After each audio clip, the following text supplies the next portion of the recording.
Welcome to the Surf My channel. I'm just going to do a quick video going over some of my experiences at the Missouri Valley Collector Show this weekend. This is the one gun show every year that I kind of really look forward to. Normally we have a organization called the RK. I'm not sure what company that is, but they do most of the gun shows around this area, and that's the one where you have like the gutters and the roof and siding and the Cincy booths and all that. Missouri Valley Collector Shows doesn't allow any of that.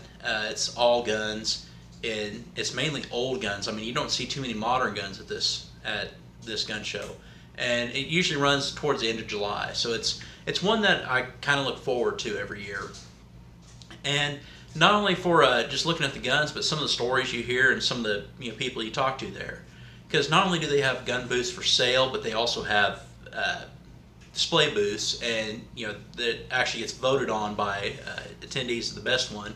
I'll inlay a couple pictures in here of a couple booths I took pictures of.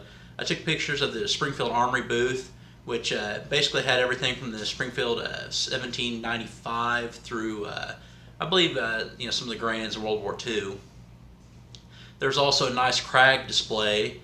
Went through all of the Krags, and I'll put a picture of that in here.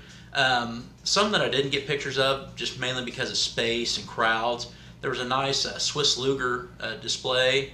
There was a couple really good Colt revolver displays, and there was a really good Enfield display.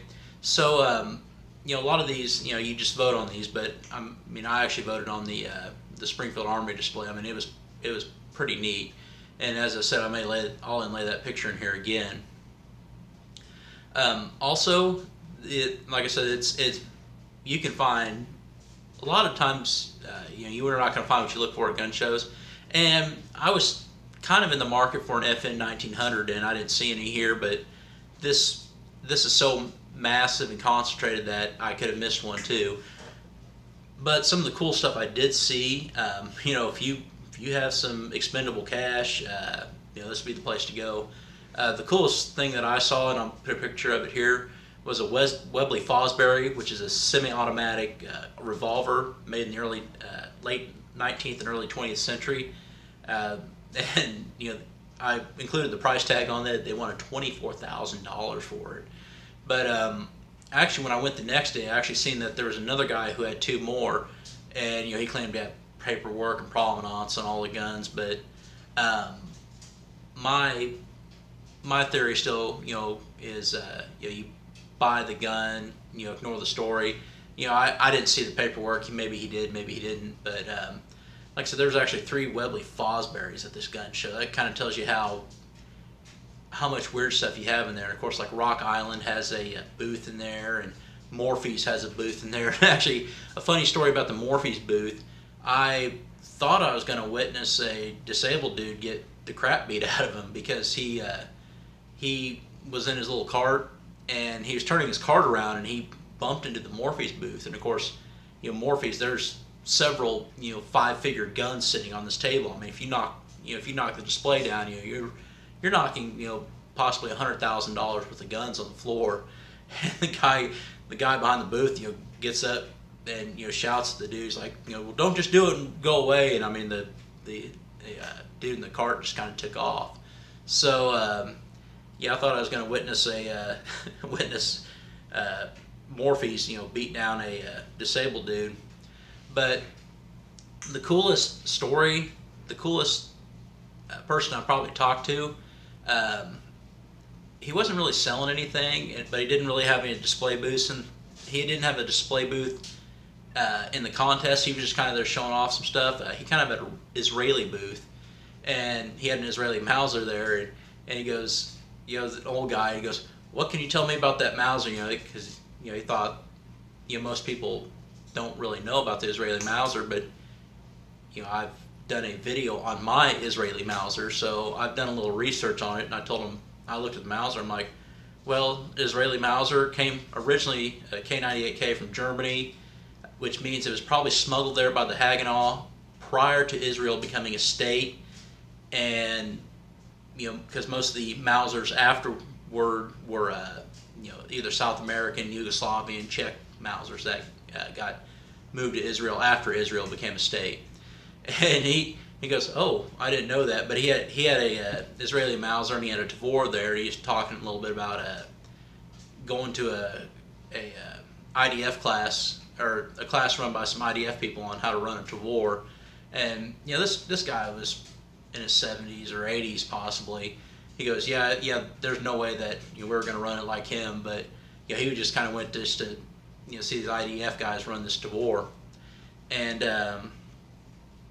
I mean, it'd been a lot cooler if he would have had a FAL and a Galil, which I may try to get a Galil here at some point. But I don't know, I ended up talking to that dude for about 20 or 30 minutes. And it's things like that that makes this gun show take a lot longer to go through than the RK show, because the RK show you can get in and out of there in an hour, especially if you don't find anything you want to buy. You basically go there for ammo deals. Whereas this one, it takes you at least 3 hours just to make a first pass through all the guns, and it gets spread to 4 or 5 if you start talking to people. And I actually went back the next day, but I went there with 2 guns myself to sell, just to fund other purchases, because my collecting has gone down a little bit. Third kid and overtime going away, so I'm not quite I'm not acquiring guns like I used to. So I mean, I took a just a Springfield Garand with a Blue Sky import mark on it. Then I took a Inland M1 carbine with me that had had 4 on the muzzle, on the gauge. It has 4 on the muzzle. So I just wanted to see sell those, and maybe find a couple other purchases. And I actually ended up grabbing 2 other guns plus having some cash on top of it. So I may actually put that cash towards a idea I have for a video, even though that video will get demonetized, but it's something that I don't know, just going through my head. But anyway, here I'll show off what I got. I got a German K98K Mauser, another one, but it's later. It's 1944. If it'll focus. The camera's over there. But what's cool about this is that the serial number of the receiver and the bolt match, and that's kind of hard to find anymore, because after World War II, between Russian captures and everything else, it's either force matched by electric pencil, especially on the Russian captures, or it's just mix and match. So I mean, it's not totally matching. Like the trigger guard has a different number than the receiver, and the band has a different number. But like I said, it's pretty cool that the bolt and receiver still match. Which I might go through this. I hopefully there's no import marks on it. I mean, that'd make me think that this is a bring back, at least if the bolt and receiver still match. So that's a pretty cool little addition, and that may actually make my Russian capture K98K expendable, but I may keep it, I may not. I don't know, to fund something else. And then the next day when I went back, because I had some cash from selling that carbine, got a Civil War gun. Do a little flyby here, Joey Cuz style. It is an Enfield Tower, 1852 model, or 1862, excuse me, and basically, shoots the same thing that the Springfield 1863 shot. Britain and France were importing a lot of weapons here, exporting to us. We were importing them to both the North and the South. Since the North, got all of Springfield, the South was in dire need of weapons. So this could very possibly be a Confederate gun, but then again, it could be a North gun. You don't really know in the infields. Whereas the Springfield, you can pretty sure it was a Union side, Union used gun. But on the other side of the stock here, somebody carved their initials in, apparently. So it's a little character to the rifle. I may have it checked out because I would like to actually shoot this. Now I do have a Colt Contract 1863 that I still need to get a ramrod for, so I may, one of the next milsurp shoots, either do a little black powder day or just try to find a ramrod, do a video on a couple of my Civil War guns. I did want to get a little better percussion cap, which I did get that accomplished, but I still didn't get a flintlock. There was a fairly nice brown bess that looked like it was still in firing condition for 1400, but that was a little beyond.